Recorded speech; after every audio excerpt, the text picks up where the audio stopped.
Hello everyone, Shaetan one more time with game number 2 between the Red Terran Dignitas Select and the Blue Zerg QIM Nestea, this time on Shakura's Plateau. Select's choice with him down 1-0 in the series. He opted for this map, which can be very, very strong, both in the very early game for Terran and the late game. You can do a lot of strong 2-racks pushes. Often a very popular thing is to get 3 bunkers down here, which halves the surface area that can be attacked by Zerglings and drones.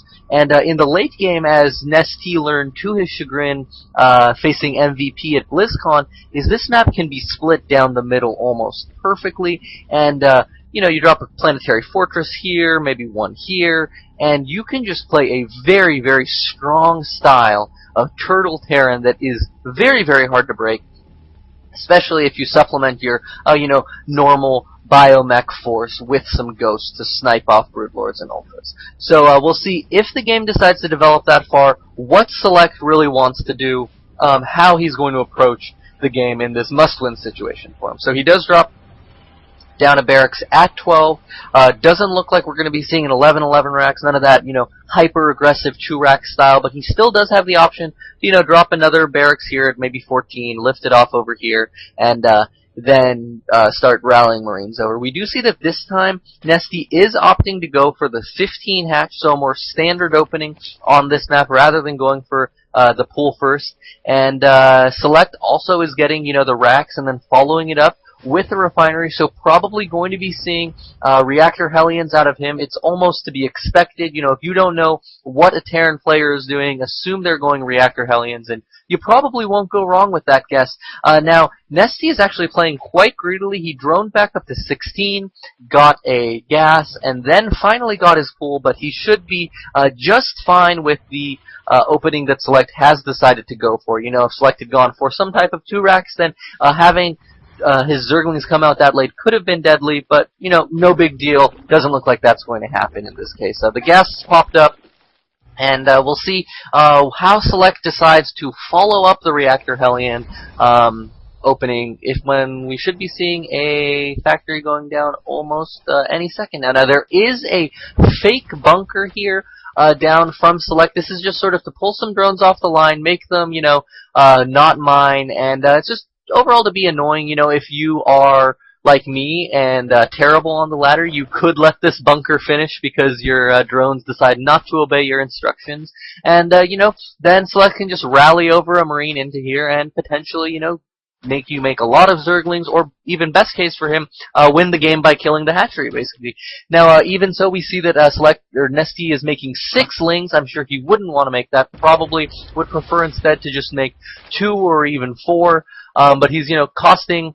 He had to spend 1 more larva than would really be ideal, just because this bunker is here, and he would always be worried about, what if 2 more SCVs come over and try to continue building that bunker with some Marines behind them. Now, we do see the reactor down on the barracks, the factory is landing on it, and a command center going down, and it's just a really, really strong opening from Terran players in TVZ. You can, control most of the map with these Hellions. They'll deny creep tumors, they will be able to kill slowlings, do a lot of damage to even speedlings, and let's see, did Nestea see that? He didn't see the command center, but with the positioning of the Marines here, I'm sure he almost expected it.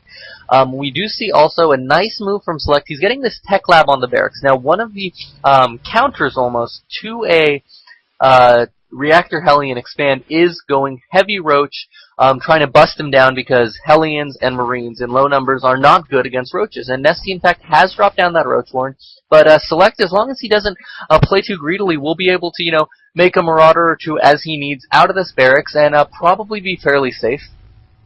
But Nestea, he can opt to try and do some sort of push with these roaches. He can also just decide to make a couple as defense against the Hellions. We'll see, really. Depends on what he decides to spend his money on in the next few injects. We see him making a couple of lings, but that's not to be unexpected because there are these Hellions out. I'm kind of surprised that he hasn't gotten a spine crawler, especially on this map. A spine is very, very strong just because you can hit the Hellions like once when they come up this ramp, and then probably another time before they can move away, or when they do try to move into the main. Now, they are going to be able to roast a couple of drones there. Does it look like he's killed 2 drones, so probably the scouting drone and 1 more drone, but he is going to lose two of the Hellions, maybe a third one. No, it doesn't look like it. The roaches are going to pop out, and they're going to keep Select or Nestea safe from really too much more damage. They can line up right here, almost make a semi-wall against the Hellions, and they won't be able to do all that much. We do see that Select has been able to decrease the worker advantage for Nestea. He only has a 4-worker lead, but we do see now that Nestea is making a ton of Zerglings. He's not spending any of his larvae on drones, and Select kind of realizes there's always going to be a risk of this bust, and he's starting to make a bunker. He has a Marauder out. A Marauder in here will be able to do a lot of damage to the roaches, but he's going to be forced to have these SCVs ready to repair this bunker ASAP, and we see they're even repairing these Hellions. We'll see how much Nestea decides to devote to this. We do see a supply block at 60. The Overlords are coming out, so he's going to be able to reinforce now, but now the roaches are coming out. They're going to be able to take a little bit of damage from the bunkers, but now the Zerglings are just going to run in. They aren't going to be able to kill all that much. These trees do go down, and really Nestea with a bit of miscontrol there. He didn't bring all of his Zerglings in at once, and it doesn't look like all that much was lost. The Zerglings are going in on the bunker, and oh my god, that was beautiful. Nestea repositioned his Zerglings so that the SCVs that were coming in couldn't repair it. Doesn't look like they're going to be able to kill the bunker, but they are going to be able to kill a lot of the SCVs. The roaches are basically dead, and now it's 38 drones to 30 SCVs, 4 workers killed, 4 Nestea, and now he's shifted back into making drones. He's going for the double Evo chamber. He's delaying getting his lair tech, which is kind of odd because he has three extractors. But you know, Nestea, wise man, will see what he decides to do. He's getting a macro hatchery, so I think what he's worried about now is he's going to have to stop making units. His economy is a little bit worse off than he would like it to be. You know, if he had made all of those attacking units into drones, he'd have a very, very strong economy right now. And so he's worried that, okay, Select is going to recognize this. He'll be able to do some type of timing push to punish me for this. So he needs to get up the macro hatchery. He's delaying his tech a little bit, and oh, he's getting +1/+1, so he's going to be ready for any sort of attack from Select, hopefully. We do see a bit more of a wall coming down from Select. Both players content to stay on 2 bases, and Select has started medevac production, and does he have a... He doesn't have a siege tech lab on his factory, so no siege tanks from Select, which is a little bit odd against roaches. Siege tanks can be very, very effective, especially defensively, just because the roaches are so slow. They're going to take a little bit of damage from the roaches, from the siege tanks, basically as they're walking toward their point of attack. We see that Nestea is continuing. He still maintains his worker lead, 53 to 40, but you know, Select's probably going to be okay with that. Mules are pretty good, and they can make up that lead, and we can see that on the income tab, basically even. Nestea has taken his 4th gas, and his lair is done, so we'll see what he decides to go for. Select just doing as much damage as he can with this little mini force. I think he's expecting there to be a 3rd base, but he will be pleasantly disappointed, I suppose. He knows, okay, I'm on even bases with my opponent. Going to make sure that he hasn't done a little ninja expand up here, up top, and I think after that he can really just go home and be content. You know, 2-base Zerg versus 2-base turn, you should be okay with that situation. And we see that Nestea has decided on what his tech path is going to be. It looks like an infestation pit right here. These forces are going to get intercepted by the roaches, but he should just be able to load up and get out of here. Maybe not all of them. Probably going to have to leave a few Marines behind, but that's okay. They are expendable in the line of duty. But now we see finally that Select is getting his siege tech. This is going to let him be in a fairly strong position against the infestors.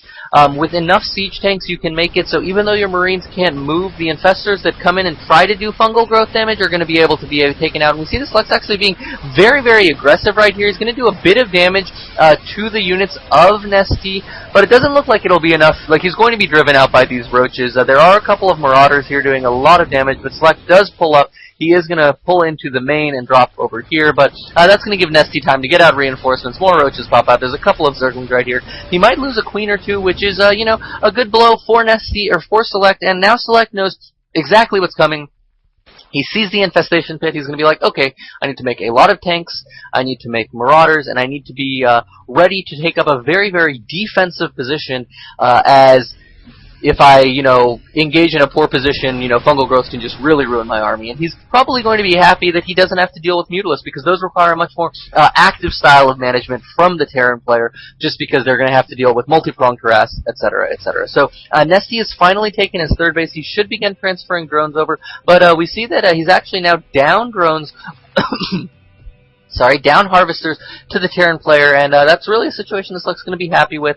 He's starting to make some more drones, and just sort of gearing up for the army he wants. We see +2/+2 going down, but +2 is also on the way for the Terran infantry. Select will lose this tank, though, basically for nothing, maybe. Will he take it out? No, he saves that tank. The misrally does not cost him the tank, and he's going to be happy with that, but we do see that he's going to see that infestors are out. He's sieging up at a very, very nice fungal growth on the bio right there, and he's probably going to be able to take out this entire army. A little bit of poor decision making, I would say, from Select, just because he moved out there with not all too strong of an army, maybe 30 or 40 supply worth of an army, and that's not really something you want to do against infestors, because, you know, if your army is very small, you can get most of them with a fungal. Now, these 2 hero marines are going to get 1, maybe 2 drones. Wasn't really sure about that. But, you know, Select is down now 30 supply. His tank count was reset. He's down to only 1 tank, maybe a second one on the way, when he would have been at 3 or 4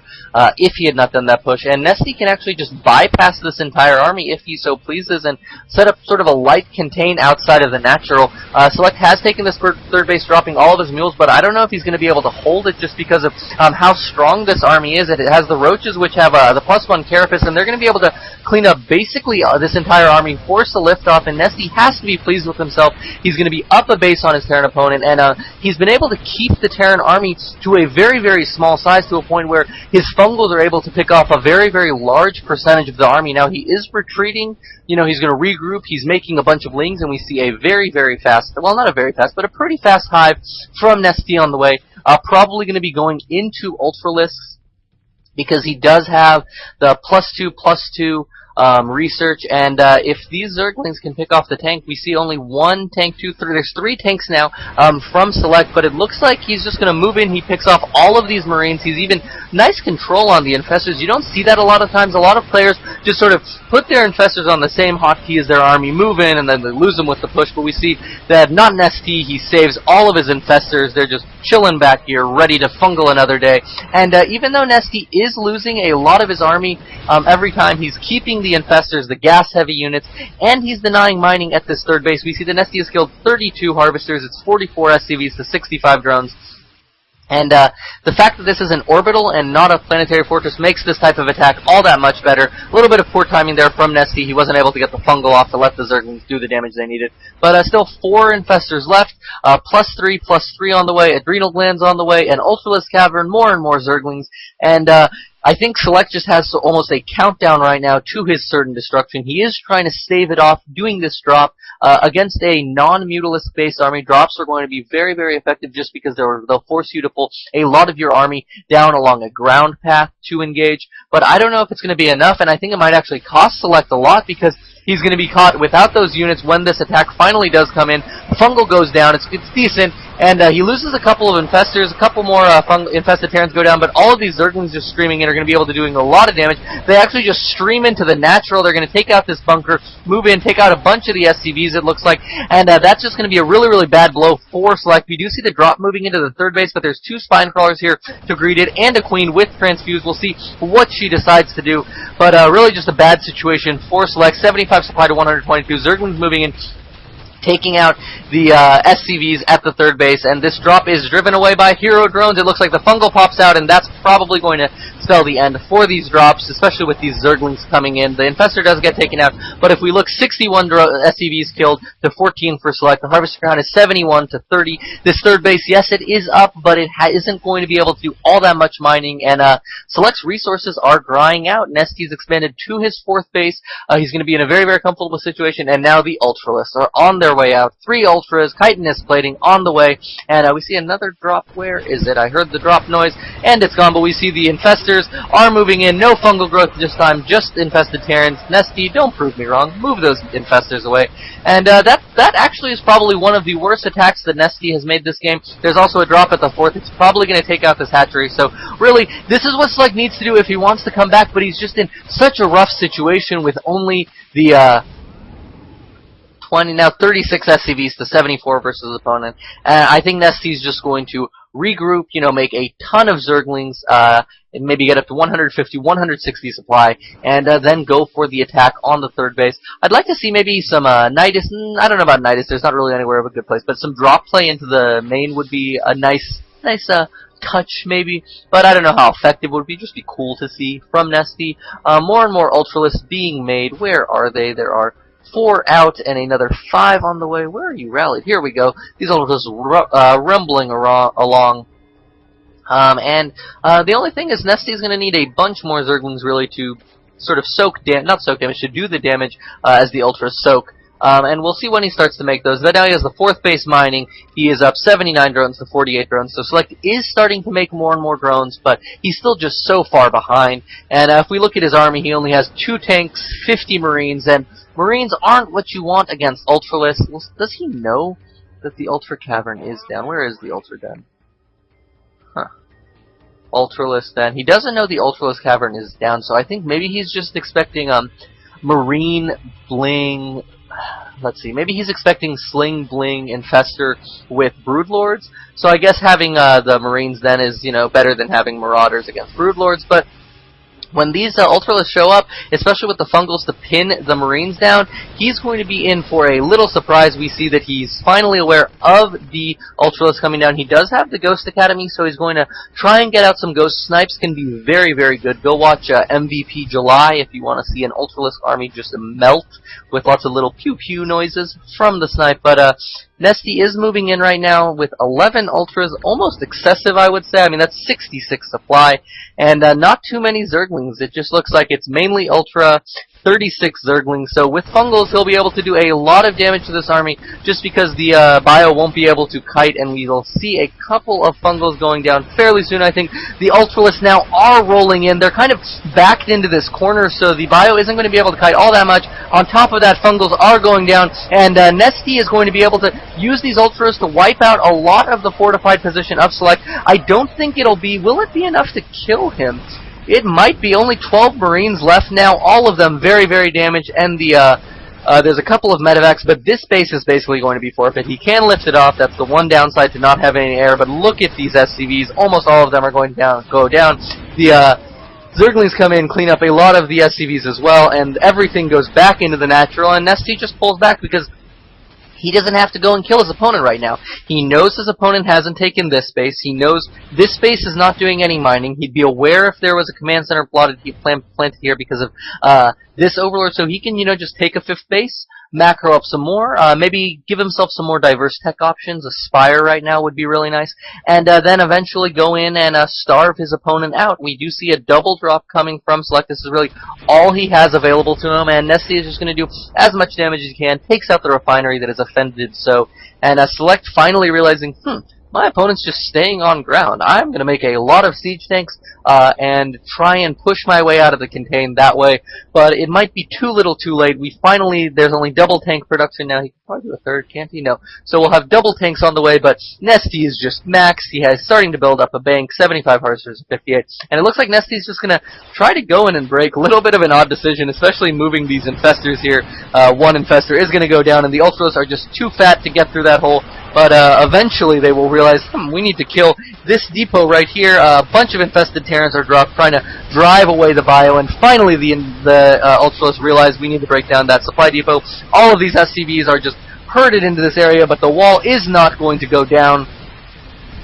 Oh, we're not going to go up, I guess, and the SCVs will give chase to this mighty, mighty army from Nestea, but Nestea is just staying max 193 to 101, and look, Nestea was just in a very, very strong position throughout this game, but the fact of the matter is that these Ultralisks, I mean, I don't want to speak too much on the balance end, but it almost seems like Ultralisks just aren't that good. I mean, Select is so far behind that really, the fact that he's been able to defend this long against Ultra says something almost in and of itself. But Select's drop was stymied. This third base is mining again with a lot of SCVs, about 30 SCVs there. And looks like Nestea is remaxed again and probably going to go in for the killing blow, at least on this third base. Finally, we see a Spire going down from Nestea somewhere. Not sure where. but giving him options really in the late game, so I wouldn't be surprised to see some type of a switch to Broodlords, maybe a couple of them mixed in. Interesting that this is a ZvT where we don't see a Baneling Nest. This fourth base, I guess, was taken out. Was that a misclick from him? I'm not sure because this drop didn't do much.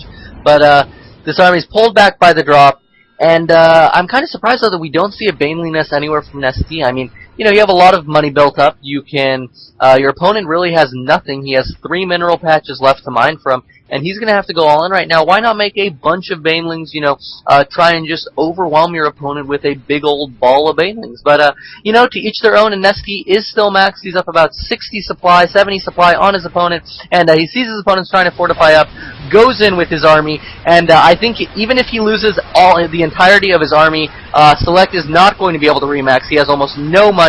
Infested Terrans being thrown out everywhere. This command center is probably going to go down, and it looks like Select is going to be able to defend. He's going to be able to stave off this push, but a lot of the units for Select were killed, down to 87 supply. Nestea at 170, and now transitioning, making 10 Corruptors. The Greater Spire on the way.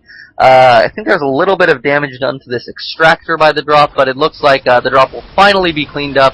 And that means really all Select has to his name is this army right here. There were a couple of siege tanks. Here we go. And I'm not really sure where Select wants to go with it from here, because he has to know. It looks like, okay, he is going to expand right here. This Zergling is going to try and be a hero, maybe kill an SCV. But he has to recognize that he's not going to be able to, you know, win with this army. He has to try and macro up, hope that his opponent makes a mistake. But it's Nestea. The man's, you know, hopefully learned from his mistakes against Huck, and he's not going to let this lead slip away. This drop is being really, really annoying. But there are Corruptors out somewhere right here, 10 of them. And, you know, they can go and clean this up very easily. Nestea has retaken this base right here. He is up 60 Harvesters right now. Kind of odd. We see Nestea having more drones in the late game than he did in the mid game, or you know what I mean. But finally, the 7 Broodlords are on the way, and let's see here. Select is going to be caught pretty much unprepared by this. He does have 4 Ghosts. They're going to have how much? It looks like maybe 5 or 6 snipes for each of them. But after that, you know, what is he going to use the snipes on? There's 9 Broodlords and 7 Ultralisks left. What do you kill? And whichever one you kill, the other one is going to just kill you. So really, once all of these finish making, this is probably one of the most high-tech Zerg armies you will see. 8 Ultralisks, 8 Broodlords, 9 Broodlords now, and only 18 Lings, with a couple of Infestors mixed in for good measure. So these Broodlords do begin their slow march into battle. Kind of surprised he's just moving them by himself. These Marines are going to try and be heroes. There are snipes going down. 1, 2 go down. 3 Broodlords, 4. A lot of the Broodlords are actually going to go down, but there are so many Ultras just backing them up. There's only 5 tanks which are unsieging now because of the Broodlords, and that's going to let the Ultralisks go in, do a lot of damage to this. There's also investors fungling these bio balls, letting the Ultralisks go in and do damage to them, with Broodlords raining in destruction on the back. Select is down 100 supply right now, and Nestea is remaxing with 40 slings, which means that after, even if Select holds this off, Nestea will just be able to crush him with the follow-up. This looks like it will finally be GG, and Select GG's out. 2-0 Nestea. Nestea advances to face Slush in Championship Winners Bracket Round